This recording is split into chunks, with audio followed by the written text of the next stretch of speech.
even the fucking New York Times wrote a major story about detransitioners.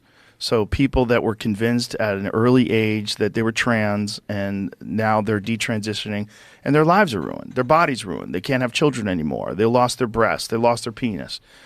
It's in fucking sanity. They just just had an 8-year-old kid that was taken away from his father because the father doesn't want the boy to be on hormone blockers and the mother does. It was happening in Canada for a while. Now I've seen some cases in the States, which is... This is what Jordan Peterson was warning people about in 2016 when I first met him. Yeah. And everybody was like, why do you care about what's happening in colleges? This is just fringe things that are happening in colleges. I'm like, those people are going to graduate and they're going to enter into the workforce, and it's a new mentality that exists. It's not a objective reality mentality. It's an ideologically based mentality that's going to change the world at large unless we stop it in its tracks. Like, they're not looking at reality. The fucking detransitioner thing, the fact that it's in the New York Times is big. But do you know why? I mean, there's a whole story that somebody wrote about it. It's because of trial lawyers. Everyone's going to get sued. And it's going to be a big fucking problem because you've thousands of people that have unfortunately given into this.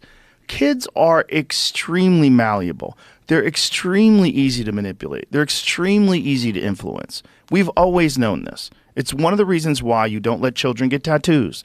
It's one of the reasons why you don't let children join the military. It's one of the reasons why you don't let children have children. It's one of the reasons why we have ages of consent, because we know that they're not young enough, they're not smart enough, they're not old enough to make their own decisions. They can be manipulated. So if they can be manipulated that way, why the fuck would we think they can't be manipulated by this emerging market, which is gender care? This gender-affirming care. Have you ever seen the map of, like, gender care from 2007 versus 2022? Have you ever seen that? Yeah, I saw it somewhere. Yeah. Here, I'll send it to you, Jamie, so you can take a look at it. But it's fucking bananas. It's a business. My friend, who is a doctor, told me that his friend, who is a plastic surgeon, who moved into gender transition care, he told me the difference between what that person gets paid for an arthroscopic surgery versus what they get paid for a gender transition. I forget what the number was for arthroscopic surgery, but for the gender transition, he gets $70,000 every time he does this. And he goes, and this guy is raking it in. He's doing them all week. It's so scary. It's the cure to all that ails for a lot of people. They think, oh, well, this is what's going to fix me. I'm fucked up. Why am I fucked up? What's wrong with me? What's my problem? Oh, I'm really a girl, or oh, I'm really a boy. And kids they don't want to be an outsider. They want, exactly. It's kind of in vogue to be non-binary or whatever. 30% of kids today recognize themselves either as trans, gay, bi, or non-binary. 30%. Now look at this. Yeah. The pediatric gender clinics in 2007, there was 2. One was in Virginia, and one, it looks like it was in Massachusetts, and now look at them. They're all over the country. And this is in 2022. I mean, that's crazy. The idea that this is just, they're recognizing there's a problem that didn't exist, that existed all the time but wasn't being treated, that's nuts.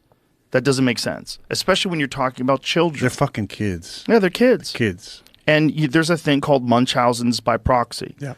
Where sick women, will make their children ill. They will do it on purpose so that they get attention for their children. There's been women out there, evil, crazy people, that have poisoned their children. Yeah, I've seen a couple of the documentaries about it. It's nuts. Yeah. It's a psychological disorder, just like gender dysphoria. It's a psychological disorder. It's always been listed as a psychological disorder. And now in 2024, everyone who is a man who thinks he's a woman is brave and amazing. No one's sick. So you're allowing people that are absolutely perverts and sex offenders to go into women's locker rooms with a heart on, and no one can say anything.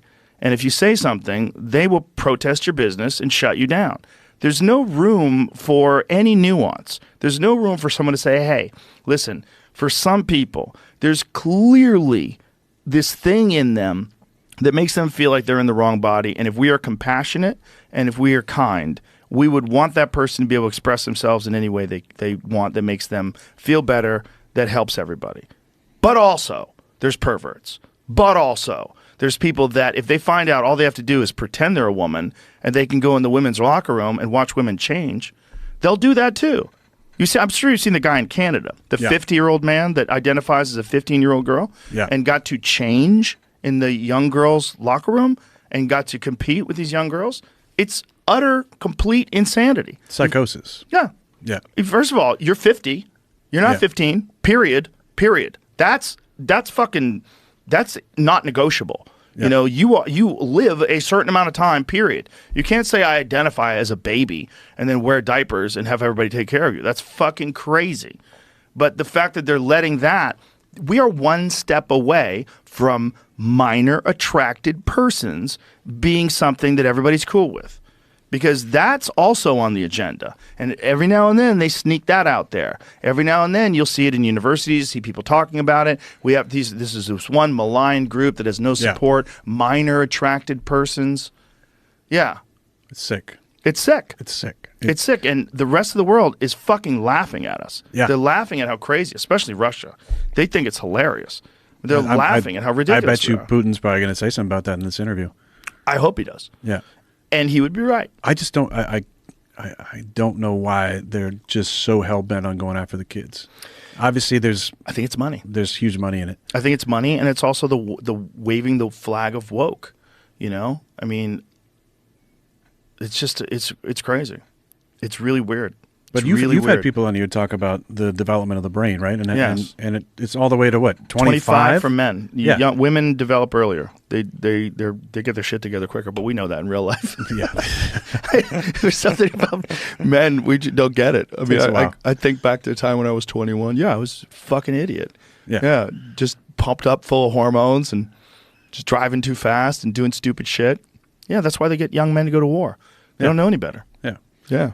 But leave the kids alone. Leave the fucking kids alone. Especially, you know, what's really hilarious. There's this guy that interviewed all these people and said, do you believe that it's okay to encourage young people to transition? All these blue-haired people are like, yes, I do. To Catholicism? And they're like, no. I love it. And they were doing the same thing with tattoos. Do you think 12-year-old is too young to get a tattoo? Yeah, they don't know any better. But what about change their gender? Yes, they know. Okay.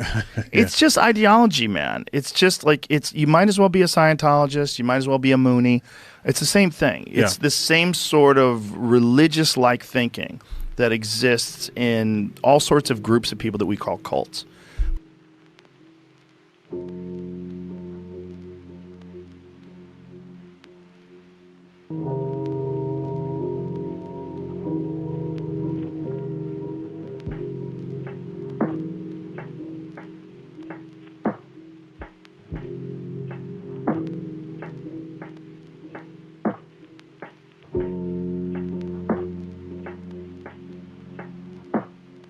Mm-hmm.